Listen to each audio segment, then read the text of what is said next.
காணாமல் போன நாளை. ஒரு விசித்திரமான கிராமத்தில் மக்கள் எல்லோரும் தங்களின் நாளை என்ற நாளை ஒரு சிறிய கண்ணாடி குடுவையில் அடைத்து வைத்திருந்தார்கள். அந்த ஊர் வழக்கப்படி இன்று செய்ய வேண்டிய வேலையை செய்ய பிடிக்கவில்லை என்றால் அதை அந்த நாளை குடுவைக்குள் போட்டு மூடிவிடுவார்கள். சந்துரு என்பவன் அந்த ஊரிலேயே மிகப்பெரிய சோம்பேறி.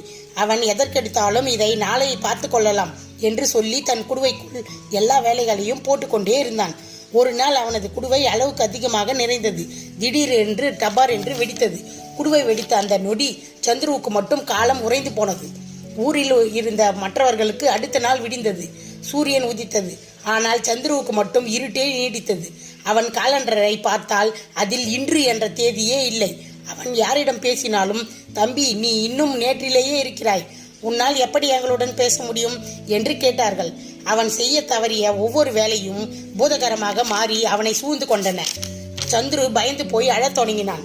அப்போது ஒரு முதியவர் வந்து சொன்னார், சந்துரு, நீ நாளை என்ற குடுவையில் உன் கடமைகளை அடைக்க உனது இன்று காணாமல் போய்விட்டது. இப்போதே உழைக்க தொடங்கினால் மட்டுமே உனக்கு விடியல் பிறக்கும். சந்துரு உடனே தன்னிடம் இருந்த பழைய வேலைகளை ஒவ்வொன்றாக செய்ய தொடங்கினான். அவன் கடைசி வேலையை முடித்த அந்த நிமிடம் அவனது அறையில் சூரிய ஒளி எட்டி பார்த்தது. அவனுக்கு இன்று கிடைத்தது நீதி.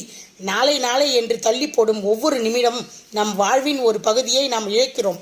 இன்றைய கடமையை இன்றே முடிப்போமே காலத்தை வெல்பவன்.